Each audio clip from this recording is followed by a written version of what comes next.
Entah setelah artikel kami diterbitkan, Baksa mengunggah foto baru dengan tulisan korban Daehangyore.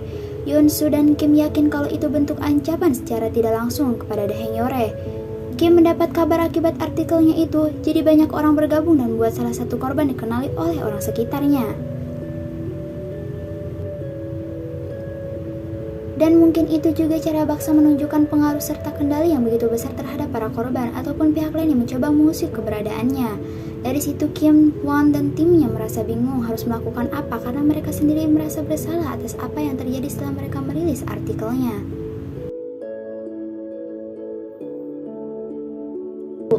Meski dari media massa, artikel yang diterbitkan Daehangyore kurang mendapat respon, tapi dari jejaring sosial seperti Twitter terus meramaikan dengan tagar usut tuntas uang obrol NTH. Akhirnya ada beberapa media besar seperti JTBC dan Why Story SBS yang juga meresponnya.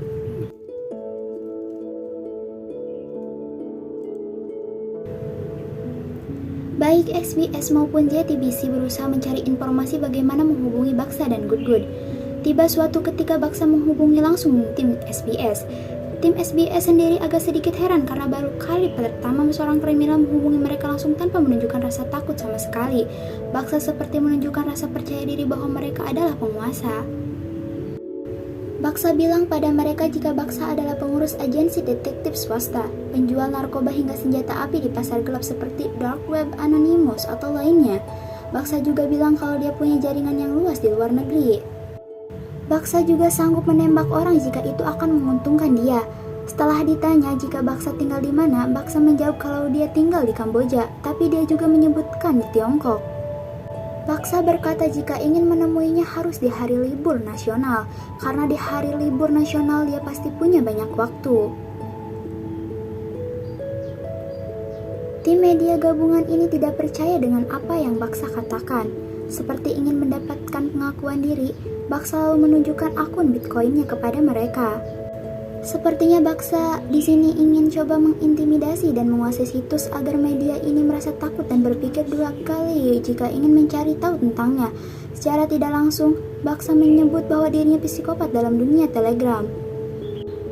Baksa mengancam jika SBS menayangkan tentang dirinya, maka Baksa akan menyuruh satu budaknya untuk bunuh diri dengan meloncat atau membakar diri di gedung SBS.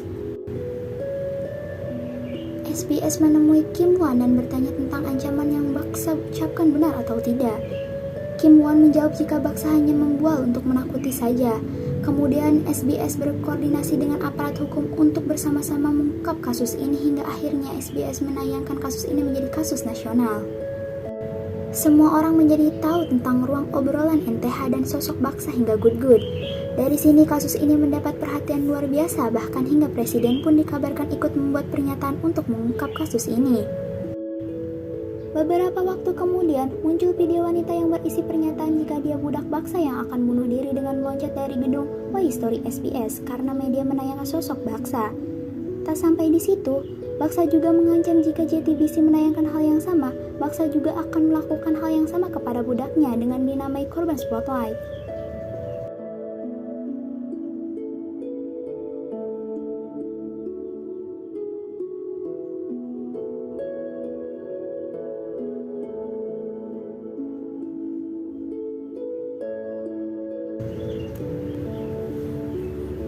Menanggapi kasus tersebut, kepolisian turun tangan untuk memproses kasus dan membungkus tersangka dimulai dari identifikasi video yang berisi pernyataan bunuh diri lalu kemudian disamakan dengan file foto dan video korban Baksa.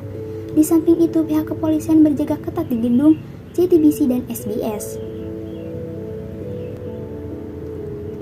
Pihak kepolisian menemukan salah satu kecocokan dari salah satu foto lewat identifikasi gelang.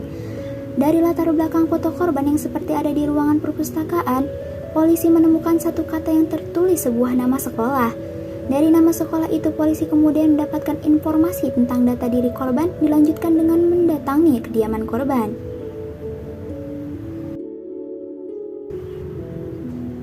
Dari keterangan korban, polisi menyimpulkan jika para korban Baksa dipaksa atau diintimidasi dan diancam untuk melakukan apa yang Baksa perintahkan, karena jika tidak menurutinya, mereka atau para korban akan mendapat ancaman.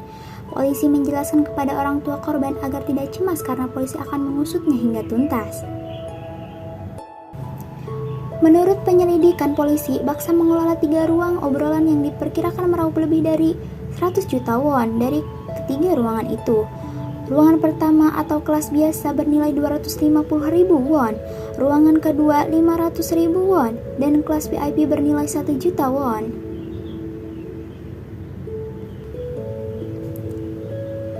Polisi beserta media menemukan tempat Baksa menukarkan bitcoinnya. Tempat itu bernama Basecoin. Polisi memulai penyelidikan dari bagaimana Baksa mencairkan uang. Dalam proses pencairan uang, Baksa menggunakan metode melempar uang dari satu orang ke orang lain.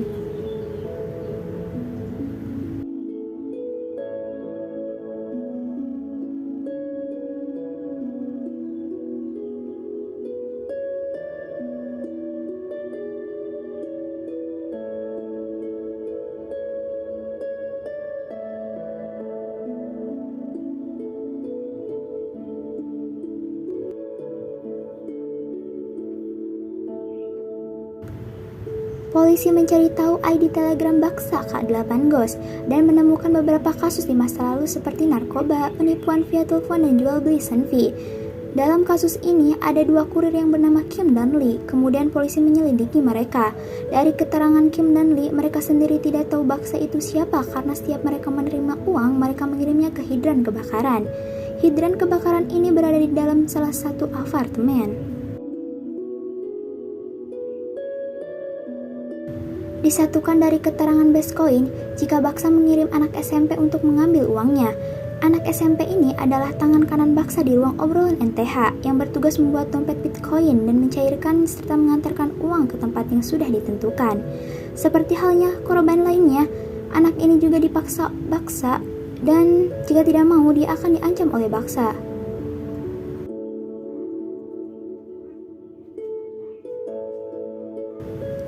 Dari keterangan itu, polisi melakukan penyelidikan dan pengintaian di sebuah apartemen dan menemukan seorang wanita muda mengambil uang lalu mengantarkannya ke orang lain.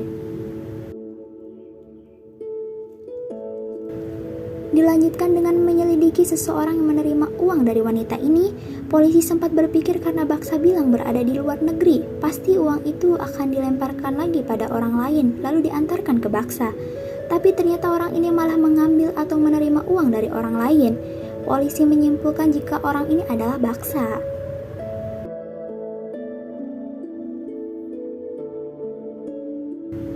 Polisi melakukan pengintaian terhadapnya karena sembari memastikan polisi ingin menangkap tangan sewaktu dia sedang menjalankan aksinya di Telegram.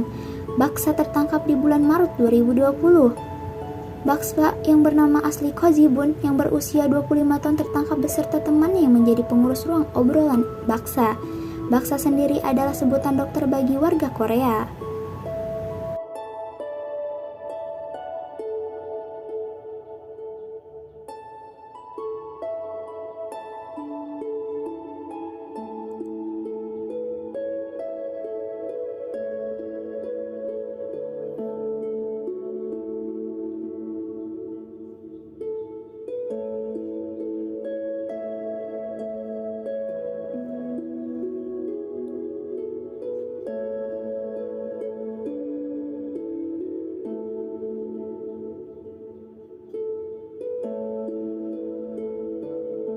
Setelah 11 bulan, Gudgud menghilang. Kemudian Gudgud menghubungi produser Jeong untuk meminta pertemuan setelah acara Way Story menyiarkan salah satu acara yang menyebutkan jika konten Gudgud berkualitas rendah dibandingkan dengan ruang Baksa.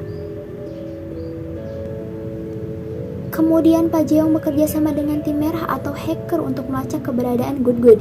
Mereka melakukan pelacakan dengan cara phishing. Jadi Gudgud terlacak oleh metode yang sama yang ia lakukan kepada korbannya. Kemudian Pak Jeong bekerja sama dengan tim merah atau hacker untuk melacak keberadaan Gudgud. Mereka melakukan pelacakan dengan cara phishing. Jadi Gudgud terlacak oleh metode yang sama yang ia lakukan kepada korbannya. Dia terlacak berada di kota Anseo. Gudgud sendiri sangat cerdik karena menggunakan ponsel atau perangkat berubah-ubah. Dia juga menggunakan fasilitas Wi-Fi publik dan alat penguat Wi-Fi atau Wi-Fi router. Gudgud juga sering memindahkan alat ini sehingga polisi tidak dapat mengetahui secara pasti keberadaannya. Cara Good share video dengan menguploadnya melalui penyimpanan awan atau lalu kemudian membagikan linknya di grup telegramnya. Mungkin cara itu yang membuat kualitas video Good yang sedikit kurang bagus jika dibandingkan dengan Baksa. Apalagi Good juga penikmat wifi gratisan seperti saya. Hihi. Orang tua Good sendiri mempunyai usaha pengepul barang bekas. Mungkin itu juga yang membuat Good bisa mendapatkan perangkat seluler tanpa harus bolak-balik ke counter HP.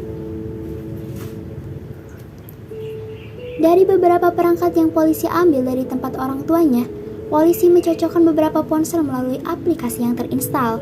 Ada salah satu perangkat yang cocok dengan perangkat pribadinya Good, sehingga polisi bisa mendesak Good untuk mengakui perbuatannya. Setelah melakukan beberapa penyelidikan, akhirnya polisi dapat menangkapnya. Pelajaran ya buat kita perempuan, jangan sampai kita perempuan tertipu sama apapun itu. Mau dia pacar, mau dia mengatasnamakan siapapun, kita jangan sampai tertipu. Mencari kerja yang sehat dan jangan lewat jalan pintas. Tetap berusaha, ikhtiar dan berdoa.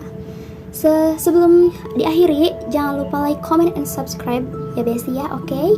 Jangan lupa kritik sarannya, semoga agar channel ini lebih berkembang menjadi lebih baik lagi. Terima kasih.